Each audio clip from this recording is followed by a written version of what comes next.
माझं नाव सुप्रिया, वय 30 वर्ष. गावाकडचं साधंसुद्धा आयुष्य सोडून मी कामानिमित्त पुण्याला आले. आता या मोठ्या टोलेजंग बंगल्यात कामवाली म्हणून रुजू होऊन 3 वर्षे पूर्ण झाली होती. सकाळी ठीक 7 वाजता कामावर यायची आणि रात्री 8 वाजता घरी जायची. या भव्य बंगल्यात मालक प्रकाश साहेब राहायचे. त्यांची बायको परदेशात मोठ्या हुद्द्यावर नोकरी करत होती, तर मुलगा बंगलोरला कॉलेजच्या शिक्षणासाठी गेला होता. त्यामुळे बहुतेक दिवस या अथांग पसरलेल्या बंगल्यात फक्त मी आणि साहेब दोघेच असायचो. सुरुवातीला सगळं काही नेहमीसारखं साचेबद्ध होतं. मी सकाळी आल्या आल्या चहा करायची, नाश्ता बनवायची, संपूर्ण घर झाडून पुसून काढायची आणि कपडे धुवून गॅलरीत वाळत घालायची. प्रकाश साहेब अत्यंत शांत स्वभावाचे, उंच देखणे आणि नेहमी नीटनेटक्या फॉर्मल कपड्यामध्ये असायचे. ऑफिसला जाण्यापूर्वी ते मला फक्त चहा कसा झालाय सुप्रिया एवढंच विचारायचे. मीही खाली मान घालून जी साहेब चांगला झालाय एवढंच उत्तर द्यायची आणि आपल्या कामात गुंतून जायची. पण हळूहळू काळ बदलला आणि मला जाणवू लागलं की त्यांची नजर माझ्यावर जरा जास्त वेळ थांबते. मी जेव्हा स्वयंपाकघरात पोळ्या करत असायचे तेव्हा ते दारात उभे राहून शांतपणे बघायचे. मी जेव्हा गॅलरीत कपडे वाळत घालायला जायची तेव्हा त्यांचे डोळे माझ्या प्रत्येक हालचालीचा मागोवा घ्यायचे. सुरुवातीला माझ्या मनात शंका आली, कदाचित माझ्याकडून कामात काही चूक तर होत नाही ना. पण नाही, त्यांच्या नजरेत राग नव्हता.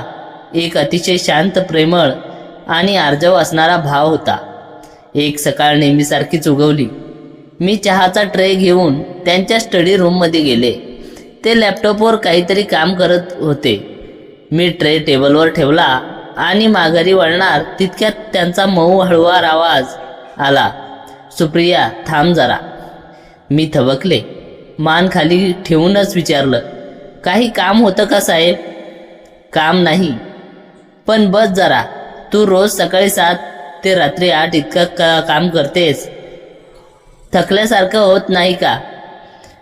त्याचा आवाज काळजीने भरलेला होता की मला नवल वाटलं. नाही साहेब, आता सवय झाली आहे. मी खाली बघतच म्हणाले. ते हलकेच हसले आणि म्हणाले, तुझ्या हातचा चहा खूप छान होतो आणि तू आल्यापासून हे शांत ओस पडलेलं घर जिवंत वाटायला लागलं. त्यांच्या या शब्दांनी माझ्या मनात हलकीशी गोड लहर उठली. मी काही बोलले नाही, फक्त मान खाली घालून हलकेच हसले आणि खोलीबाहेर आले. पण त्या दिवसापासून माझ्या मनात त्यांचे विचार चक्रावू लागले. तो माणूस इतका श्रीमंत, इतका देखणा, तरीही त्याच्या आयुष्यात एकटेपणा अथांग सागर होता. मी फक्त एक साधी कामवाली, पण तरीही त्यांच्या नजरेत माझ्याबद्दल कितीतरी वेगळा आदर आणि भाव होता. दुसऱ्या दिवशी संध्याकाळी पुण्यामध्ये धो पाऊस पडत होता.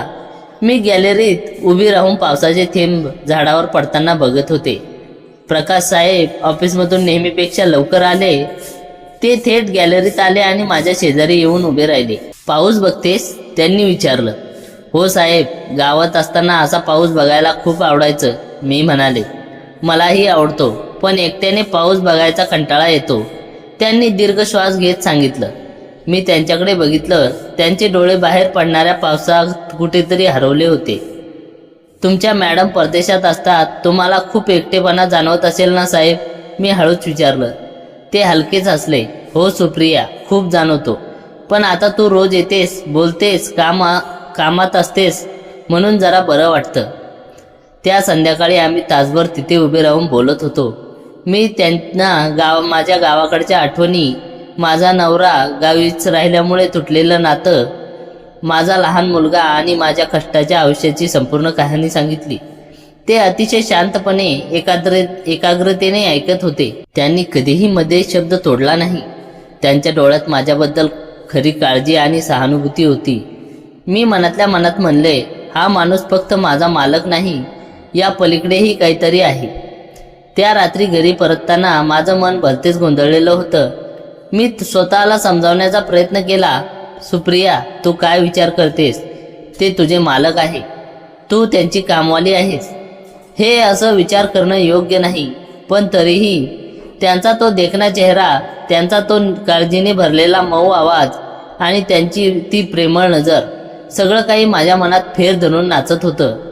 गेली 3 वर्षे मी पुण्यात एकटीच राहत होते आयुष्यात प्रेम, स्पर्श आणि हक्काच्या काळजीचा प्रचंड अभाव होता आणि आज प्रकाश साहेबाच्या रूपात मला ते सगळं दिसू लागलं होतं. पुढचे काही दिवस असेच गेले. आमची जवळीक हळूहळू वाढत होती.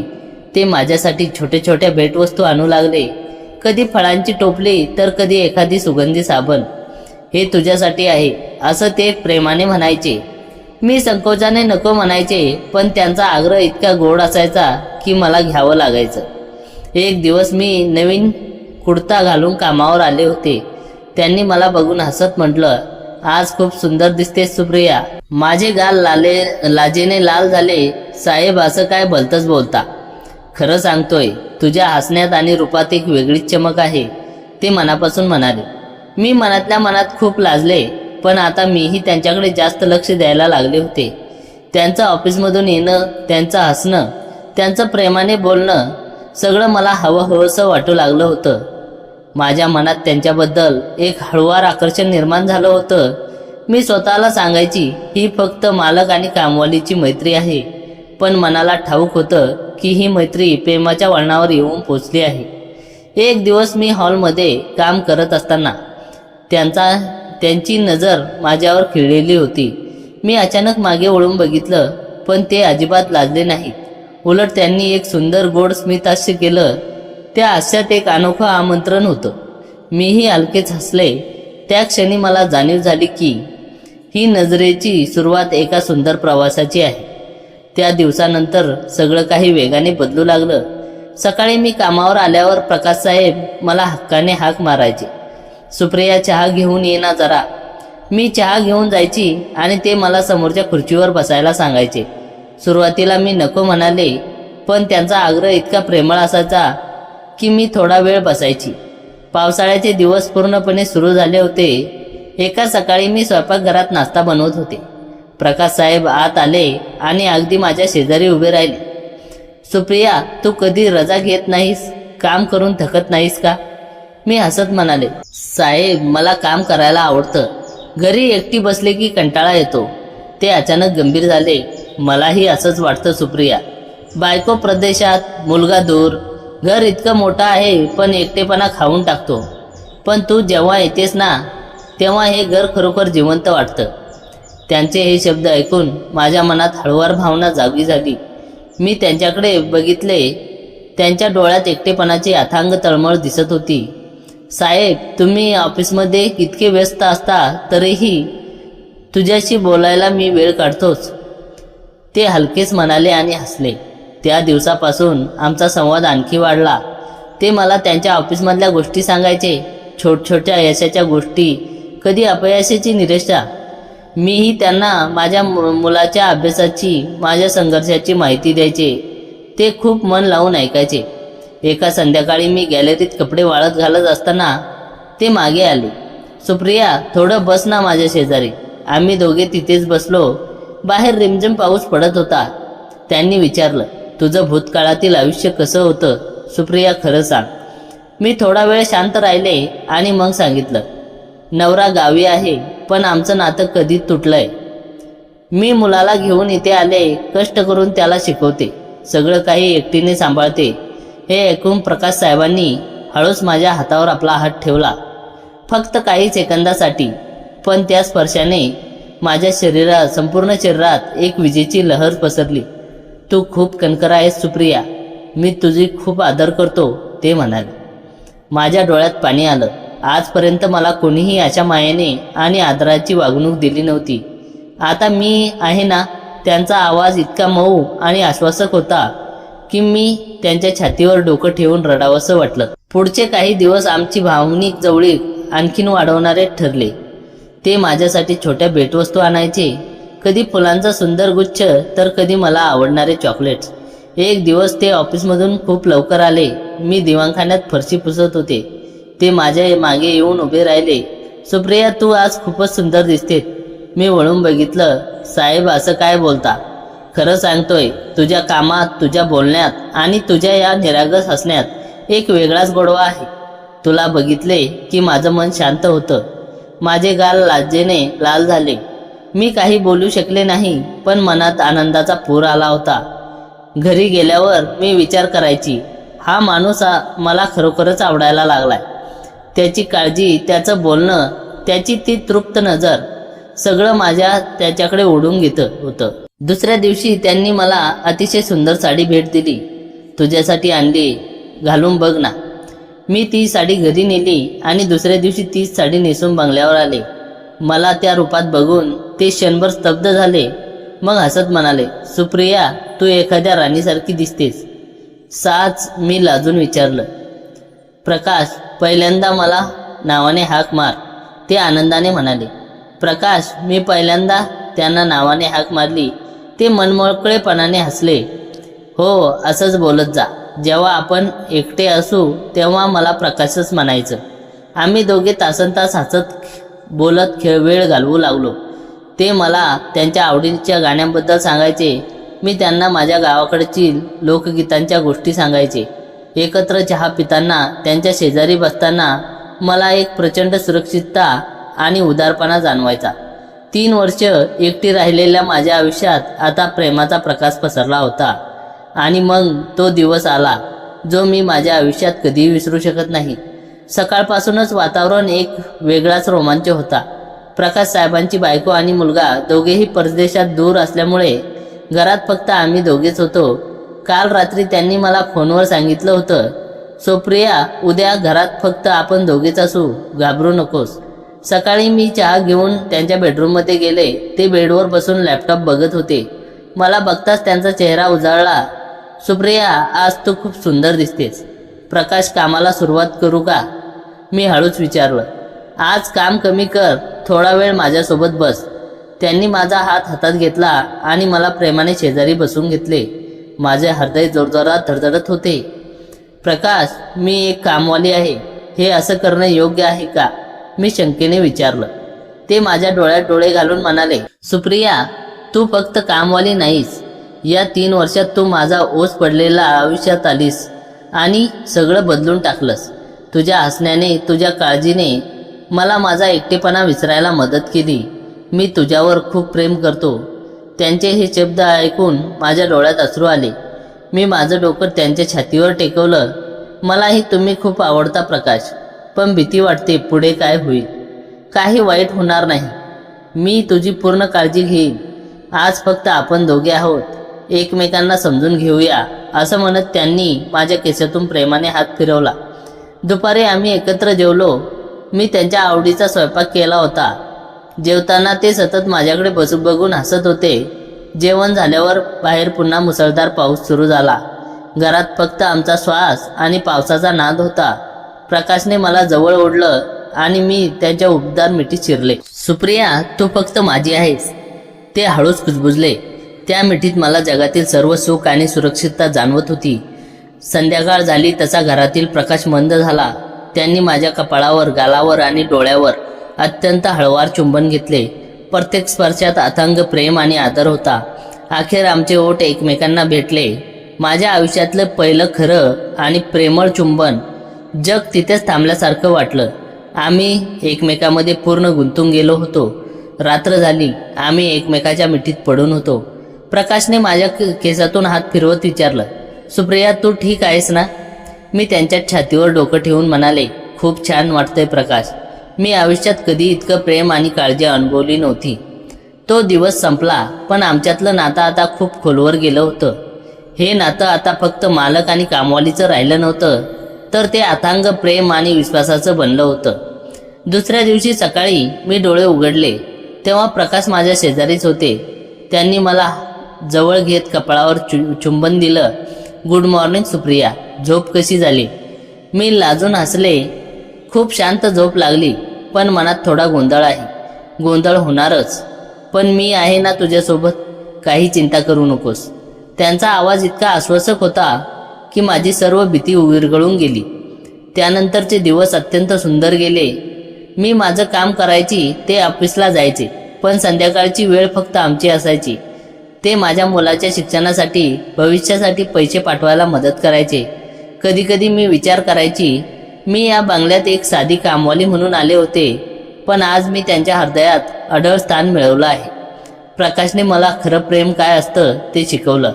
फक्त शारीरिक नव्हे तर मनापासून आणि आत्म्यापासून केलेलं प्रेम. आजही जेव्हा मी त्या बंगल्यात पाऊल ठेवते तेव्हा माझ्या मनात एक गोड आठवण आणि भविष्याची सुंदर आशा असते. आमची ही गोष्ट फक्त एका दिवसाची नव्हती, तर ती माझा एक नवीन आयुष्याची आणि सुंदर प्रवासाची सुरुवात होती. त्या एका अविस्मरणीय रात्रीनंतर आमचं आयुष्य पूर्णपणे बदलून गेलं होतं. सकाळी उठल्यापासून हवेत एक वेगळाच दरवळ जाणवत होता. मी नेहमीप्रमाणे सकाळी 7:30 वाजता बंगल्याचा मुख्य दरवाजा उघडून आत आले, पण आज मनामध्ये कसलीही धडधड किंवा भीती नव्हती. उलट एक अनपेक्षित गोडी उत्सुकता होती. मी किचनमध्ये जाऊन चहाचा हुमण ठेवलाच होता, तितक्यात मागून 2 उबदार हातांनी माझ्या कमरेभोवती घट्ट विळखा घातला. प्रकाश साहेब मागून येऊन उभे राहिले होते. त्यांनी त्यांची हनवटी हळूच माझ्या खांद्यावर टेकवली. गुड मॉर्निंग माझी सुप्रिया. त्यांचा तो मऊ प्रेमळ आवाज थेट माझ्या हृदयाला भिडला. मी लाजून मान खाली घातली. प्रकाश सोडा ना, कोणीतरी बघेल, चहा उतू जाईल, घरात आपल्याशिवाय कोणीच नाहीये. ते माझ्या कानाजवळ कुजबुजले आणि त्यांनी माझ्या गळ्यावर एक हळुवार मऊ स्पर्श केला. माझ्या अंगावर सरसरून काटा आला. मी वळून त्यांच्या छातीवर हात ठेवला. त्यांचे डोळे आता अधिकच उत्कट आणि प्रेमाने भरलेले दिसत होते. ते चहाचा कप हातात घेऊन मला म्हणाले, आज तू काहीही काम करायचं नाहीस. आज संपूर्ण दिवस फक्त आणि फक्त आपला आहे. असं कसं चालेल? घर झाडायचं, कपडे. माझं वाक्य पूर्ण व्हायच्या आत त्यांनी माझ्या ओठावर आपलं बोट ठेवलं. आज घर तसंच राहू दे, मला आज फक्त तुझ्या डोळ्यात हरवायचं आहे, असं म्हणून त्यांनी माझा हात धरला आणि मला दिवाणखान्यात मऊ सोफ्यावर नेऊन बसवलं. त्या दिवशी बाहेर पावसाची संततधार सुरू होती. गॅलरीच्या काचावर पाण्याचे थेंब उघळत होते. प्रकाशने मला अगदी जवळ ओढून घेतलं. माझं डोकं त्याच्या रुंद छातीवर होतं आणि त्याच्या हातात माझ्या केसातून हळुवारपणे फिरत होते. त्याच्या हृदयाची धडधड मला स्पष्ट ऐकू येत होती. सुप्रिया, प्रकाश हळूच म्हणाले, गेली 3 वर्षे मी एवढ्या मोठ्या बंगल्यात अगदी एकटा राहतोय. पैसा, गाडी, संपत्ती सगळं काही होतं, पण मनाला शांतता देणारं आणि मनापासून प्रेम करणारं कोणी नव्हतं. तू जेव्हापासून माझ्या आयुष्यात आलीस तेव्हापासून मला जगावंसं वाटायला लागलं. त्यांचं हे शब्द ऐकून माझे डोळे भरून आले. मी मान वर करून त्यांच्याकडे बघितलं. प्रकाश, मी तर एक साधी अशिक्षित कामवाली आहे. माझ्याकडे तुम्हाला द्यायला प्रेमाशिवाय दुसरं काहीच नाही आणि मला फक्त आणि फक्त तुझ्या प्रेमाचीच गरज आहे, असं म्हणत त्यांनी मला अधिकच जवळ घेतलं. त्यांनी माझ्या दोन्ही गालांना आपल्या हातांच्या उंजळीत धरलं आणि माझ्या कपाळावर एक दीर्घ चुंबन घेतलं. त्या चुंबनात इतका आदर आणि प्रेम होतं की माझ्या डोळ्यातून आनंदाश्रू वाहू लागले. त्यांनी आपल्या अंगठ्याने माझे अश्रू पुसले आणि हळूच माझे ओठ आपल्या ओठात घेतले. तो स्पर्श अतिशय हळुवार, रोमांटिक आणि भावनांनी नटलेला होता. पावसाचा गडगडाट आणि पाण्याच्या रिमझिम आवाजात आम्ही दोघे एकमेकाच्या प्रेमात पूर्णपणे बुडून गेलो होतो. दुपारी प्रकाशने स्वतः माझ्यासाठी किचनमध्ये जाऊन कॉफी बनवली. एक मालक आपल्या कामवालीसाठी प्रेमाने चहा कॉफी बनवतोय या विचारानेच मला खूप भरून आलं होतं. आम्ही दोघे गॅलरीत बसून कॉफी पित होतो. सुप्रिया, तुझ्या मुलाच्या शिक्षणाचं काय ठरवलंयस? प्रकाशने अचानक विचारलं. तो गावी अभ्यासात खूप हुशार आहे. मला त्याला पुण्यात मोठ्या शाळेत आणायचंय, पण माझी तेवढी ऐपत नाही, मी खंत व्यक्त केली. प्रकाशने माझा हात हातात घेतला आणि आश्वासक स्वरात म्हणाले, कालपर्यंत तू एकटी होतीस, पण आजपासून तुझ्या सर्व जबाबदाऱ्या माझ्या आहेत. तुझ्या मुलाला आपण पुण्यातल्या सगळ्यात चांगल्या बोर्डिंग स्कूलमध्ये प्रवेश देऊ. त्याचा सगळा खर्च मी करेन. नाही प्रकाश, एवढे मोठे उपकार. हे उपकार नाहीत सुप्रिया, हे माझं तुझ्यावरचं प्रेम आहे. तू माझी आहेस तर तुझा मुलगाही माझाच आहे. त्यांच्या या शब्दांनी माझ्या मनात त्यांच्याबद्दल आदर 1000 पटीने वाढवला.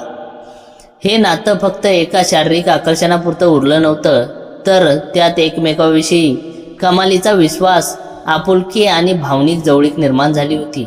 संध्याकाळ झाली तसा अंधार पडू लागला. प्रकाशने घरातले मंद दिवे लावले. वातावरण अधिकच रोमॅन्टिक बनलं होतं. त्यांनी म्युझिक सिस्टीमवर एक संत आणि हळुवार जुनं गाणं लावलं. ते माझ्यासमोर आले.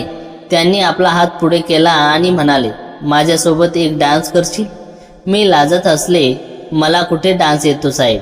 म्हणजेच प्रकाश, फक्त माझ्या हातात हात ठेव आणि माझ्यासोबत पावलं टाक.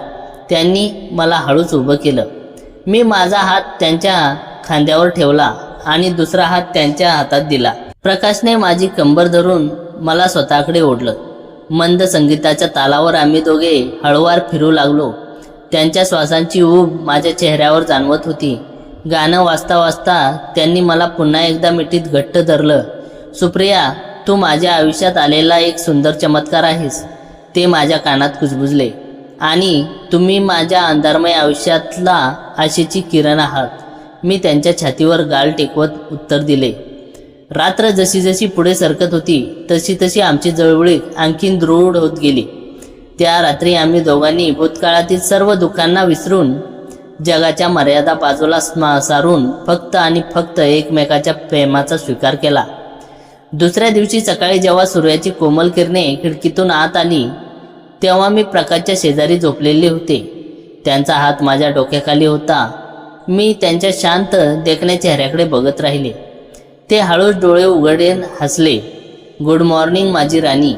मी लाजून त्यांच्या छातीचं तोंड लपवलं. माझ्या आयुष्याची ही नवी सुरुवात होती. एक साधी कामवाली म्हणून या बंगल्यात पाऊल ठेवणाऱ्या सुप्रियाला आज एक सच्चा प्रेमळ माणसाच्या हृदयात कायमचं स्थान मिळालं होतं. आमचं हे प्रेम नातं कोणत्याही सामाजिक चौकटीत बसणारं नव्हतं, पण ते अत्यंत पवित्र आणि भावनिक आणि सुंदर होतं.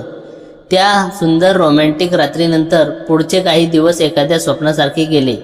प्रकाश आणि माझ्या नात्यात आता केवळ प्रेमच नव्हते, तर एक अढळ विश्वास निर्माण झाला होता. मी सकाळी कामावर आले की ते माझ्यासाठी दारातच वाट पाहत असायचे. एकत्र चहा पिणे, गप्पा मारणे आणि भविष्याची स्वप्ने पाहणे, सगळं काही अत्यंत सुखद सुरू होतं. पण म्हणतात ना, वादळापूर्वीची शांतता नेहमीच धोकादायक असते. एका मंगळवारी दुपारी प्रकाश ऑफिसच्या कामासाठी बाहेर गेले होते. बंगल्यात समोर नेहमीसारखी शांतता होती. मी वरच्या मजल्यावर प्रकाशच्या यांच्या स्टडी रूमची साफसफाई करत होते. टेबल पुसत असताना माझ्या हाताचा धक्का लागला आणि लाकडी कपाटातील काही जुन्या फाईल्स खाली पडल्या. मी घाईघाईने त्या फाईल्स गोळा करू लागले. तितक्यात एका जाडजूड फाईलमधून एक लहानशी जुनी डायरी आणि काही वर्तमानपत्रांची कात्रणे बाहेर निसटली. कात्रणाची ठळक अक्षरे पाहून माझे हात तिथेच थबकले. मराठी वर्तमानपत्राचे ते एक कात्रण होते, ज्यावर मोठे शीर्षक होते, पुण्यातील उद्योगपतीच्या बंगल्यातून रहस्यमयरित्या गायब झालेली मोलकरीण हत्येचा संशय. माझं हृदय एका क्षणात धडधडू लागलं. मी थरथरत्या हातांनी ते कात्रण उचललं. ती बातमी तब्बल 4 वर्षापूर्वीची होती. बातमीत लिहिलं होतं की या बंगल्यात काम करणारी सुनीता नावाची 30 वर्षाची महिला एका रात्री अचानक गायब झाली होती. तिच्या कुटुंबाने घर मालकावर म्हणजेच प्रकाश यांच्यावर संशय व्यक्त केला होता, पण पोलिसांना कोणताही पुरावा न मिळाल्याने केस बंद करण्यात आली होती. माझ्या अंगावर काटा आला. सुनीता, 4 वर्षापूर्वीची कामवाली. मी स्वतःशीच कुजबुजले. मी ती जुनी डायरी उघडली. डायरीचे पानं उघडताच माझे डोळे आश्चर्याने आणि भीतीने विस्फारले. त्या डायरीच्या प्रत्येक पानावर म्हणजे सुप्रियाचा फोटो लावलेले होते. मी या बंगल्यात आता रुजू होण्यापूर्वीचे, म्हणजेच मी गावात असतानाचे, पुण्यात बसने प्रवास करतानाचे आणि बंगल्यात काम करतानाचे गुप्तपणे काढलेले फोटो तिथे होते. फोटोच्या खाली लाल शाईने एक वाक्य पुन्हा पुन्हा लिहिलं होतं, सुनीता गेली, पण आता सुप्रिया माझी आहे. हिला मी कधीच जाऊ देणार नाही. माझ्या पायाखालची जमीनच सरकली. प्रकाश माझ्यावर 3 वर्षापासून प्रेम करत नव्हते, तर मी बंगल्यात पाऊल ठेवण्यापूर्वीपासून ते माझ्यावर पाळत ठेवून होते. मग त्यांची बायको परदेशात असणे, मुलगा दूर असणे, हे सगळं खरं होतं की हा एक रचलेला जाळ होता. तितक्यात खालच्या मजल्यावर मुख्य दरवाजा उघडल्याचा आवाज आला. सुप्रिया, कुठे आहेस तू? प्रकाश साहेबांचा आवाज आला. पण आज तो आवाज नेहमीसारखा मऊ आणि प्रेमळ वाटत नव्हता. त्यात एक अस्वस्थ करणारे गांभीर्य होते. मी प्रचंड घाबरले. मी घाईघाईने डायरी आणि कात्रण फाईलमध्ये कोंबली आणि फाईल कपाटात ठेवून दिली. मी हात पुसत रूम बाहेर आले. जिने उतरताना प्रकाश खाली उभे होते. त्यांनी काळ्या रंगाचा ओव्हरकोट घातला होता आणि त्यांच्या हातात एक मोठी लाकडी बॉक्स होता. मला बघून ते हलकेच असले, पण आज त्यांनी हास्यात मला प्रेमाऐवजी एक गूढ अकलनीय सावली दिसली. काय करत होतीस वर? त्यांनी डोळ्यात डोळे घालून विचारलं. ते साहेब म्हणजे प्रकाश स्टडी रूम साफ करत होते. मी माझा थरथरणारा आवाज लपवण्याचा प्रयत्न करत होते. ते हळूहळू जीवनात चढून माझ्याजवळ आले. त्यांनी त्यांचा थंडगार हात माझ्या गळ्यावर ठेवला. त्यांचा स्पर्श आज मला उबदार वाटण्याऐवजी भीतीदायक वाटला. तू खूप घाबरलेली दिसतेस सुप्रिया. तुझा श्वास जलद चाललाय. ते माझ्या अगदी जवळ येत कुजबुजले. नाही, काही नाही, पाऊस येतोय ना बाहेर, म्हणून जरा मी अडखळत म्हणाले. अच्छा. त्यांनी हातातला बॉक्स माझ्या पुढे केला. तुझ्यासाठी एक भेटवस्तू आणली. मी थरथरत्या हाताने तो बॉक्स उघडला. आतमध्ये एक अतिशय महागडा सुंदर पैजणाचा जोड होता. पण पैजण बघताच माझे रक्तभिसरण थांबल्यासारखे झाले. त्या पैजणावर आतल्या बाजूने एका नाव कोरलेलं होतं, सुनीता. मी आश्चर्याने यांच्याकडे बघितलं. प्रकाश यांच्या चेहऱ्यावर हसू अचानक गायब झालं. त्यांचे डोळे एकदम शून्य झाले. ते माझ्या अगदी जवळ आले. त्यांनी माझे दोन्ही हात खांदे घट्ट धरले आणि अतिशय शांत पण धडकी भरणाऱ्या आवाजात म्हणाले, सुप्रिया, तू वर कपाटात काय बघत होतीस हे मला चांगलं ठाऊक आहे. तू सुनीताबद्दल वाचलं ना? माझे पाय थरथरू लागले. मी मागे सरकण्याचा प्रयत्न केला, पण त्यांची मजबूत पकड होती. प्रकाश, मला घरी जाऊ द्या. माझी तब्येत बरी वाटत नाहीये, मी विनवणी केली. ते हलकेच असले. घरी? आता हे तुझं घर आहे सुप्रिया. मी तुला कुठेही जाऊ देणार नाही. सुनीताने मला सोडून जाण्याचा प्रयत्न केला होता आणि तुला तर माहीतच आहे मला सोडून जाणाऱ्यांचं मी काय करतो. बाहेर अचानक विजेचा कडकडाट झाला आणि संपूर्ण बंगल्याची लाईट गेली. अंधारात फक्त प्रकाश यांच्या श्वासाचा आवाज आणि बाहेर पडणाऱ्या पावसाचा गडगडाट ऐकू येत होता. प्रकाश, तुम्ही काय करताय? मी अंधारात ओरडले. शू. अंधारातून त्यांचा आवाज आला. घाबरू नकोस सुप्रिया, मी तुझ्यावर खूप प्रेम करतो. पण आज रात्री तू या बंगल्यातील तो तळघर बघणार आहेस जिथे माझी सर्वात मौल्यवान रहस्य लपलेली आहेत. माझ्या पाठीमागे असलेल्या तळघराचा जुना लाकडी दरवाजा करकरत उघडल्याचा आवाज आला. आता माझ्यासमोर दोनच मार्ग होते. प्रकाश यांच्या या भयानक जाळ्यात कायमचे अडकून पडणे किंवा या अंधारी रात्री स्वतःचा जीव वाचवण्यासाठी लढा देणे. तळघराचा तो जुना दरवाजा करकरत उघडू लागला आणि माझ्या काळजाचा ठोका चुकला. पण तितक्यात हॉलमधला झुंबर एकदम उजळला. वीज परत आली होती. प्रकाश यांनी तो तळघराचा दरवाजा लॅच लावून बंद केला आणि माझ्याकडे वळून मोठ्याने हसू लागले. त्यांचा तो हसरा चेहरा बघून मी पूर्ण गोंधळून गेले. सुप्रिया, तू खरंच घाबरलीस? ते हसत हसत माझ्या जवळ आले आणि त्यांनी मला प्रेमाने कवेत घेतले. मी अजूनही थरथरत होते. प्रकाश, हे काय होतं? ती डायरी, ते कात्रण आणि हे पैजण. प्रकाश यांनी माझा चेहरा दोन्ही हातांनी घेतला. त्यांच्या डोळ्यात आता एक भयानक भाव अजिबात नव्हता. उलट अतिशय अथांग प्रेम आणि एक पश्चातापाची जिवंत भावना होती. सुप्रिया, शांत हो. आधी माझी पूर्ण गोष्ट ऐक. ते मला सोफ्यावर घेऊन बसले आणि त्यांनी माझा थरथरणारा हात आपल्या हातात घट्ट धरला. ती बातमी आणि ती डायरी खरं आहे. प्रकाश एक दीर्घ श्वास घेत म्हणाले, 4 वर्षापूर्वी सुनीता इथे काम करायची. पण ती माझी कामवाली नव्हती. ती माझी दूरची चुलत बहीण होती. ती खूप आजारी होती. तिच्या उपचारासाठी मी तिला इथे आणून ठेवलं होतं. पण दुर्दैवाने एका रात्री हृदयविकाराच्या तीव्र झटक्याने तिचा मृत्यू झाला. तिचे नातेवाईक माझ्या संपत्तीवर डोळा ठेवून होते, म्हणून त्यांनी माझ्यावर खोटे आरोप केले. पोलिसांनी पूर्ण तपास केला आणि माझ्या याच्याशी काहीही संबंध नाही हे सिद्ध झाल्यावर केस बंद झाली. त्यांनी माझ्या हातावर प्रेमाने चुंबन घेतलं आणि पुढे म्हणाले, आणि ती डायरी सुप्रिया, 3 वर्षापूर्वी मी तुला पहिल्यांदा गावातल्या एका बसस्टँडवर पाहिलं होतं. तुझा तो निरागस चेहरा, तुझी कष्टाळू वृत्ती. मी पहिल्याच नजरेत तुझ्या प्रेमात पडलो होतो. मी तुला या बंगल्यात कामाला ठेवण्याचा खूप प्रयत्न केले. तुझ्या सुरक्षेसाठी मी तुझ्यावर लक्ष ठेवून होतो. मी तुला गमावण्याच्या भीतीने व्याकुळ झालो होतो, म्हणून ती डायरी लिहित होतो. आणि हे पैजण, मी हलक्या आवाजात विचारलं. सुनीता मरण्यापूर्वी हे पैजण माझ्याकडे दिलं होतं आणि सांगितलं होतं की दादा, तुझ्या आयुष्यात जेव्हा खरी राणी येईल तिला हे माझं प्रेम म्हणून दे. आज ती हयात असती तर तिला तुझ्यापेक्षा सुंदर भावजाई मिळाली नसती, म्हणून मी तिच्या नावाने कोरलेलं हे तिचं पैजण तुला दिलं. प्रकाश यांचे शब्द ऐकून माझ्या डोळ्यातून आनंदाश्रू वाहू लागले. ज्या माणसाला मी क्षणभरापूर्वी भयंकर समजत होते, तो माणूस माझ्यावर अथांग, निवांत आणि निस्वार्थी प्रेम करत होता. माझ्या मनातील सर्व शंका, भीती आणि संशय एका क्षणात धुळीस मिळाले. मला माफ करा प्रकाश, मी तुमच्यावर भलताच संशय घेतला. मी रडत त्यांच्या छातीवर डोकं टिकवलं. अरे वेडे, रडतेस कशासाठी?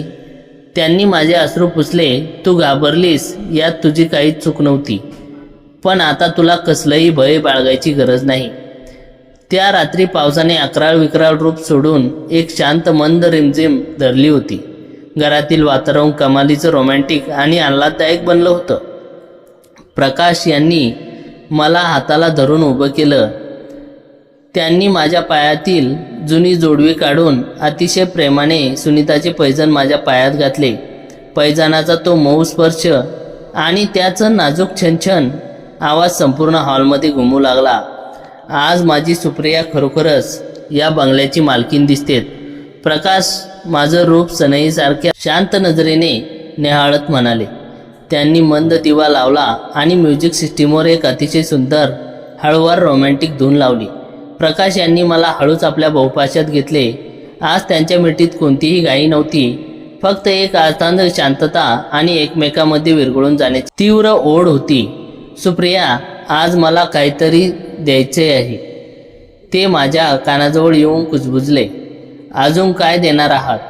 तुम्ही मला तुमचं हृदय दिलंय, हेच माझ्यासाठी खूप आहे.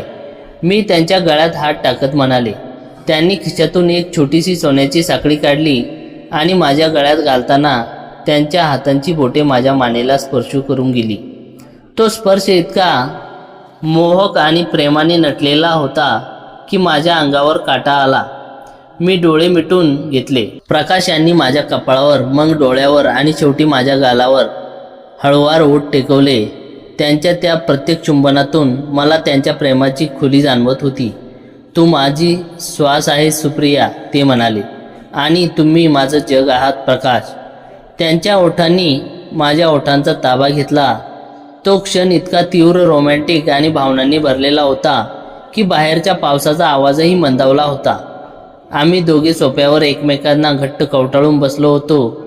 त्यांच्या हाताचा उबदार स्पर्श माझ्या पाठीवर, माझ्या केसातून फिरत होता. 3 वर्षे एकटेपणात काढल्यानंतर आज मला खऱ्या अर्थाने एका हक्काच्या प्रेमळ पुरुषाचा सहवास मिळाला होता. त्या रात्री आम्ही सर्व मर्यादा, सामाजिक दरी आणि भूतकाळातील सर्व दुःखे विसरून फक्त प्रेमाच्या अथांग सागरात पोहत राहिलो. दुसऱ्या दिवशी सकाळी जेव्हा आल्हाददायक ऊन खिडकीतून आत आलं, तेव्हा प्रकाश माझ्या शेजारी शांत झोपले होते. त्यांचा एक हात माझ्या कमरेवर होता आणि दुसरं डोकं माझ्या उशीवर होतं. मी त्यांच्या केसातून हळूच बोटे फिरवली. त्यांनी डोळे उघडले आणि माझ्याकडे बघून एक गोड स्मित हास्य केलं. गुड मॉर्निंग माझी राणी, ते म्हणाले. गुड मॉर्निंग माझे प्रकाश. मी लाजून त्यांच्या छातीत तोंड लपवलं. त्यांनी मला पुन्हा एकदा आपल्या मिठीत ओढलं आणि माझ्या कपाळावर एक उबदार चुंबन दिलं. काल रात्रीचा तो सस्पेन्स आणि भीती आता एका सुंदर आणि रोमॅन्टिक आणि कधीही न संपणाऱ्या प्रेमाच्या प्रवासात बदलली होती. एक साधी कामवाली म्हणून आलेली सुप्रिया आज तिच्या स्वप्नाचा राजकुमार आणि हक्काचं घर मिळालं होतं.